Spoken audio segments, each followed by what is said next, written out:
बोलती पुस्तके. ज्यांना वाचनाचा नाद, त्यांना बोलती पुस्तके घाली साद. आमचं चॅनल सबस्क्राईब करा आणि सबस्क्राईब करायला इतरांनाही सांगा. नमस्कार श्रोते मित्रहो, बोलती पुस्तके सादर करीत आहे ज्येष्ठ लेखिका शिवांगी भडबडे लिखित कादंबरी पिंपळ, प्रकरण 10. पुन्हा एक निर्भय आनंद महेशला झाला. रात्री उशिरा तो घरी आला तेव्हा 2 बहिणी लुकलुकत्या डोळ्यांनी त्याच्याकडे पाहत राहिल्या. त्याने त्यांना जवळ बोलावलं. एक चांगली मोठी झाली होती. तो गेला तेव्हा ती 5वी 6वीत होती. दुसरी लहान होती, 6वीत होती. सावत्र आईचं सावत्रपण संपलं होतं. 4 दिवसासाठी आलेल्या मुलाचा पाहुणचार ती अगत्याने करीत होती. महेशला कशातच इंटरेस्ट नव्हता. पाठीवरच्या दंडावरचे माराचे वळ अजूनही त्याला आठवत होते. आज गरम जेवण आग्रहाने जेवताना त्याला लहानपणीची भूक आठवत होती. त्याचे डोळे भरून आले होते. बाबूजींच्या ते लक्षात आलं. तेही गहिवरले. रात्री झोपताना ते म्हणाले, महेश, तुला भेटण्यासाठी निर्मलाचा जीव व्याकुळ झाला होता. मी तिच्या आईला म्हटलं, माझ्या घरी माझ्या महेशसाठी तुमची लेक द्या. मी पोरीसारखं जपेन. मी तिच्या आईसमोर पदर पसरला. डोळ्यात पाणी आणून ती म्हणाली, बाबूजी, निर्मलाचं महेशवरचं प्रेम मला माहीत आहे. पण बाबूजी, मुलीला सासर हवं असतं. एकटा नवरा नको असतो. तिला तिच्या आत्या घरी दिली. सारं सुख समाधान आहे. इथे तुम्हाला पोटचा गोळा धड जेवू घालता आला नाही. महेशला वाटलं सहानुभूती मिळवण्याचा हा एक नवा प्रकार आहे. हे एका दृष्टीने चांगलंच झालं. तिला चांगलं घर मिळालं. आपलंही घर चांगलं होतंच ना. महेशचं घराकडे लक्ष गेलं. घर अद्ययावत झालं होतं. आई बहिणी अद्ययावत होत्या. कुठेही काही कमी नव्हतं. जुन्याचा गंधही नव्हता. बाबूजी म्हणाले, तू पाठवलेल्या पैशातून झालं सारं. आता शिल्लक काही नाही. मोठी लग्नाला येते. लहानीचं शिक्षण आहे. महेशने सुटकेस उघडली आणि 25,000चा चेक दिला. बाबूजींचे डोळे भरून आले. काही न बोलताच बराच वेळ बसून राहिला. दुसऱ्या दिवशी राजा सकाळीच आला. महेश, चल आपण बालघाटला जाऊया. नको रे, ह्यावेळी वेळच नाही मला. पुन्हा आलो की जाऊ. असं का करतोस? तिची भेट घ्यावीशी वाटत नाही तुला? महेश मनोमन म्हणाला, वाटतं रे, खूप वाटतं. निर्मला माझ्या मनातून कधीही जाणं शक्य नाही. माझं तिच्यावर मनापासून प्रेम आहे. ते प्रगट केलं नसेल मी, पण राजा, खरं सांगतो, तिचंही माझ्यावर प्रेम होतं. तिनं ते लपवलं, प्रगट होऊ दिलं नाही. खरंच शहाणी आणि समंजस मुलगी. तिने पराभव मानला नाही. स्वतःला खचू न देता स्वतःच सावरलं. विळीच इथे आलो असतो तर सारं मनासारखं जुळलं असतं. जर आणि तर याच भोवऱ्यात माणूस स्वतःच्या बाजूने न्याय देतो हेच खरं. मला तिला उत्कटतेने भेटावंसं वाटतंय. ते अत्यंत सुखात आहे हे पाहताच माझं मन खंतावेल आणि तिचा द्वेष करू लागेल. त्यापेक्षा नकोच तिच्या घरी जाणं. पण प्रगटपणे तो म्हणाला, राजा, खरंच सध्या खूप कामं पडली आहेत. खरं असेल ही हे, पण निर्मलाचं सुख पाहताना तू दुःखी होशील या विचाराने तू दुःखी होतो आहेस. खरं ना? हे खरं आहे. तू लहानपणापासून माझ्यासोबत आहेस. काय लपवू मी मला तुझ्यापासून? पण तीव्रतेने तिला भेटावंसं वाटतं. तितक्याच तीव्रतेने तिला भेटू नये असंही वाटतं. राजा म्हणाला, तुझ्याप्रमाणेच तिलाही वाटत असेल, पण ती शहाणी कधीही बोलली नाही. दोघांना डावलताना तिने स्वतःवर विजय मिळवला. तुझंही तिच्यावर प्रेम होतं. पण त्याला एक जमाना झाला. तुला आठवतं, एकदा उशिरापर्यंत तुम्ही दोघं बोटिंग करीत होता. त्यावेळी रागाने बेभान होऊन मी झाडाखाली उभा होतो. हळूहळू राग संपत गेला. मन स्वच्छ झालं, सुंदर झालं. मनात ती राहिली, पण पाहुण्या प्रिय अतिथीसारखी. खरंच मग त्या प्रेमाला एक सुंदर किनार गवसली. केवळ प्रेमच उरलं. त्यात राग नाही, द्वेष नाही, वासनाही नाहीत. पटेल तुला हे सारं? महेशने त्याला घट्ट मिठी मारली. दोघांचे डोळे भरून आले होते. मित्रा, हातातली प्रिय वस्तू आपली नाही हे समजणं किती कठीण आहे. सवय होते महेश. प्रेम हस्तगत करण्याचा एक प्रकार, प्रेम नाही मिळालं तर सूड घेण्याचा एक प्रकार, तसाच प्रेम मिळालं नाही तरी चालेल पण ती सुखात असावी, हा प्रकार जरी कठीण असला तरी आहेच. तसं प्रेमात आणि युद्धात सारे डाव आपल्याला मिळावेत म्हणून प्रयत्न करतो. पण जाऊ दे तो विषय. बरं ठीक आहे, आता तू लग्नाला मोकळा आहेस. लग्न कर महेश. शरीराला साथ हवी असते. विशेषतः आता आपलं कोणी नाही अशी स्थिती आल्यावर. साहेबांची अनुपमा. राजा, अनुपमाकडे मी त्या दृष्टीने कधीही पाहिलं नाही.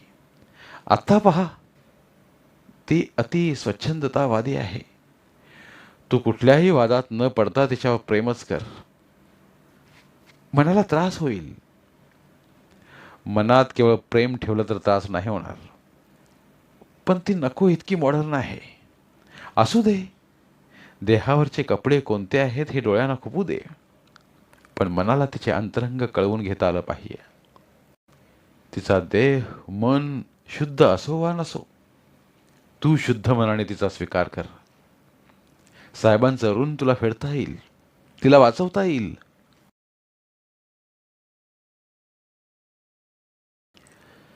थँक्स मित्रा. मित्राला थँक्स द्यायचे नसतात, पण तू तिचा विचार करावास. आणि तुझं काय? तुझ्यासारखे कुणीही मला भेटले नाहीत. BSc झालो, MSCB मध्ये कामाला लागलो, घर सावरायचंय, दुकान सजवलं, दिवसभर वडील असतात, संध्याकाळी मी असतो. देहाला जाग असली तर मनाला माहीत आहे अजून घर नीट व्हायचंय. पाहू त्यातून योग आलास तर. दुपारनंतर अचानक जबरदस्त पाऊस झाला. दुसरा दिवसही पावसात बुडाला. दिवस पावसाळ्याचे. पाऊस येणारच होता. पण एकदा रडून मोकळं व्हावं तसं आकाश गदगदून रडत होतं. सहस्त्रधाराने कोसळत होतं. कोंडलेले श्वास मोकळे होण्यासाठी दाही दिशा धडपडत होत्या. जरा पाऊस कमी झाला तेव्हा तो नर्मदेच्या घाटावर आला. इथे पाऊस सरीवर सरीने कोसळत होता. नर्मदा रोह रोह करत धावत होती. कुठला तरी अनिवार्य राग तिला यावा तसं तिचं रौद्र भीषण, तरीही भीषण सुंदर तिचं रूप होतं. कोपलेल्या काली मातेसारखं लाल रंगाचं पाणी तिच्या अंतरंगातील वेदनांची दर्शक होती. तिचा अनिवार्य वेग पाहून तो भर पावसातही स्तब्ध झाला होता. त्याला आठवलं, एकदा असंच नर्मदेचं पावसाळ्यातलं प्रलयंकारी रूप पाहायला निर्मला बरोबर तो आला होता. घाट नर्मदेने गिळंकृत केला होता. अबाध, अनिवार्य, अनिर्बंध असं ते नर्मदेचं रूप पाहत ते दोघे उभे होते. बाबूजी त्यांना बघायला तिथवर आले. दोघांना छातीशी कवटाळून म्हणाले, पोरांनो, तुम्हाला वाचवलं तिने. आज त्याला समज होती, कुठे उभं राहायचं आणि नर्मदेचं भीषण रूप पाहूनही स्वतः संयत राहायचं याची जाण होती. आज तसा तो एकटा नव्हताच. नर्मदा त्याच्यासमोर होती. नर्मदा मनात होती. तो नर्मदेला म्हणाला, आवर हा क्रोध. स्त्री जातीला शोभत नाही तो. कितीही मनाविरुद्ध घडलं तरी तुझ्यासारख्या प्रौढ प्रगल्भ लोकमातेने स्वतःला आवरायला हवं. सारच नाही जमत मनासारखं. मी तर तुझा सखा आहे. तू माझे अंतरंग सखी आहेस. आवर बाई हा क्रोध आवर. तो घरी परतत होता. एका दृष्टीने ठीकच झालं. तरीही निर्मलाने तातडीने माझं लग्न ठरलंय असं लिहिलं असतं तर साहेब, अनुपमा या सर्वांना सोडून आपण धावत धावत आलो असतो. पण नियतीलाच ते मान्य नव्हतं. तिनं हळूच प्यादं बाजूला गेलं, शह दिला आणि ती जिंकलीही. तो विचारातच घरी परतला. किती भिजलास महेश, आई म्हणाली तसे त्याचं हळवं झालेलं अंतःकरण भरून आलं. त्याने पटकन टॉवेल घेतला. दोघी बहिणी जवळ आल्या. दादा, तू इतक्यात जाऊ नकोस, मोठी म्हणाली. दादा, तू गेलास की येतच नाहीस लवकर, लहानी म्हणाली. तो हसला फक्त. कपडे बदलून आल्यावर खूप वेळ तो बहिणींशी बोलत होता. आई आतल्या खोलीतून ऐकत होती. बाबूजी उशिरा परतले. तो म्हणाला, बाबूजी, इतक्या पावसात कुठे गेला होतात? तुझ्यासाठीही एक स्थळ आणलं होतं गोपी किसनने. बाबूजी, याची चिंता करू नका. तू उदास झाला असशील. पोरा, तुझं काहीच भलं करता आलं नाही मला. निर्मला तुला मिळावी ही माझी कधीच इच्छा, पण मी काहीच करू शकलो नाही. त्याचे डोळे भरून आले. आज सकाळपासूनच आकाश सारखं भरून येत होतं, कोसळत होतं. तसंच त्याच्या मनाचं झालं होतं. तो बाबूजीजवळ बसला, त्यांचे हात हाती धरून म्हणाला, बाबूजी, निर्मला सासरी गेल्याचं मला वाईट वाटलं, पण जीवन प्रवाह कधी थांबत नाही. माझं लग्न होईल, तुम्ही चिंता करू नका. तुम्ही भलं केलं नाही असं मनात आणू नका. तुम्ही सारे नसता तर मी अनाथ झालो असतो. कुणासाठी काही करता येतंय ही संधी तुमच्यामुळे मला मिळते. नवीन झालेल्या भव्य घरात त्याच्यासाठी स्वतंत्र खोली होती. पूर्वी तिथं आईची खोली होती. त्याने आईचा फोटो शोधून काढला आणि कपाटात लावला. पलंग आईचाच होता. आईच्या खोलीत सामान तसंच होतं. बाबूजींनी सारं नवं केलं. मग ही खोली जुन्या सामानांची भरलेली का ठेवली? त्याला कळेना. कदाचित बाबूजींना आठवण झाली की ते ह्या खोलीत येत असतील का, की त्यांनी माझ्यासाठी आईच्या आठवणी जपून ठेवल्यात हेच कळेना. बाबूजी बहीण उठून गेल्यावर तो पलंगावर आडवा झाला, पण त्याला झोप येईना. निंबोनीच्या झाडामागे असलेलं निर्मलाचं घर बंद होतं. काळोखात फारसं दिसतही नव्हतं. पूर्वी खिडकीतून ती दिसली नाही तर तो शेजारच्या गॅलरीत यायचा. त्या गॅलरीसमोर त्यांचीही गॅलरी होती. तो चादर घेऊन गॅलरीत आला. मंद ताल भरल्यासारखा पाऊस निनादत होता. तो भिंतीला टेकून बसला. पागोळ्यातूनच थेंबावणारं पाणी त्याच्याही अंगावर तुषार उडवत होतं. नर्मदेच्या पाण्यानं संपूर्ण भिजवलेली नर्मदा त्याला आठवली. आजच्या पाऊस गाण्यात तिच्या आठवणी निनादत होत्या. उद्या पुन्हा नव्या वाटेने तो नागपूरला परतणार होता. अनुपमा आणि साहेब त्याची वाट पाहणार होते. साहेबांच्या मनात चैत्रवनातलं गंधार गाणं असेल, अनुपमाच्या देहावर रोमरोमी वसंताची धून असेल आणि आपल्या मनात पाऊस गाण्याच्या ओल्या आठवणीच फक्त. त्याला एकाएकी गदगदून आलं. तो उन्मळून रडत राहिला एकटाच. आता एकट्याने सारं मनात जपायचं होतं सारं. रात्री उशिरा कधीतरी बाबूजी त्याला शोधत आले. तो न बोलता उठला आणि आपल्या खोलीत येऊन झोपला. जबलपूरहून निघालेली लक्झरी बस नागपूरच्या स्टँडवर थांबली आणि प्रवासाने आणि मनाने थकलेला महेश बसमधून खाली उतरला.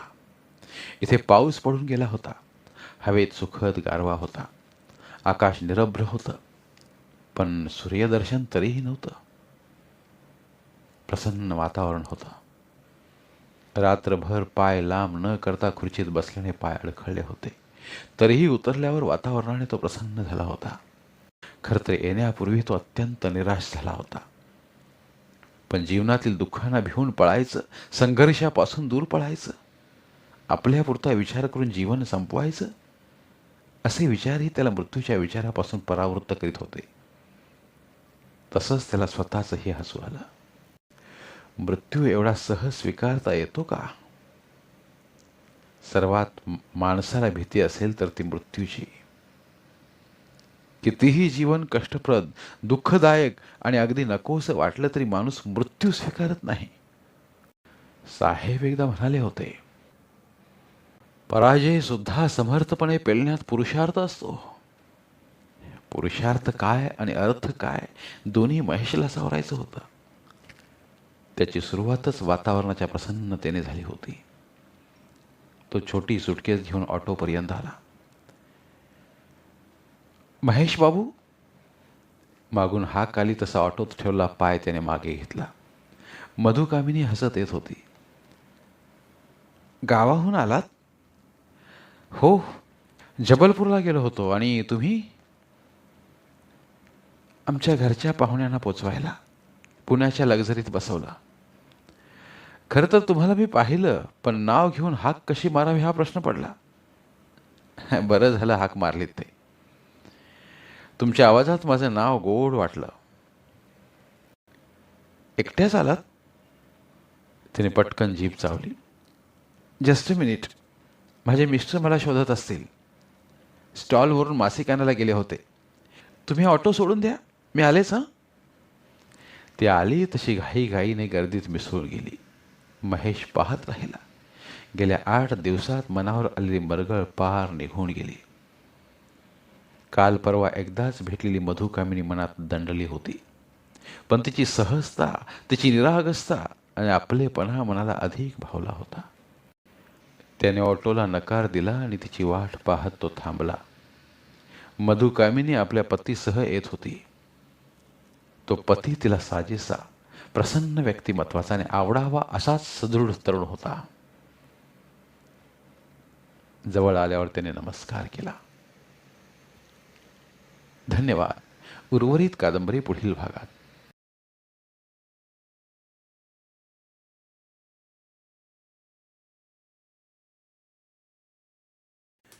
धन्यवाद. प्रिय श्रोते मित्र हो, आपल्यासाठी एक आवाहन. आमच्या चॅनलच्या प्लेलिस्ट विभागात तुमच्यासाठी शेकडो कादंबऱ्यांचे ऑडिओ बुक्स उपलब्ध आहेत.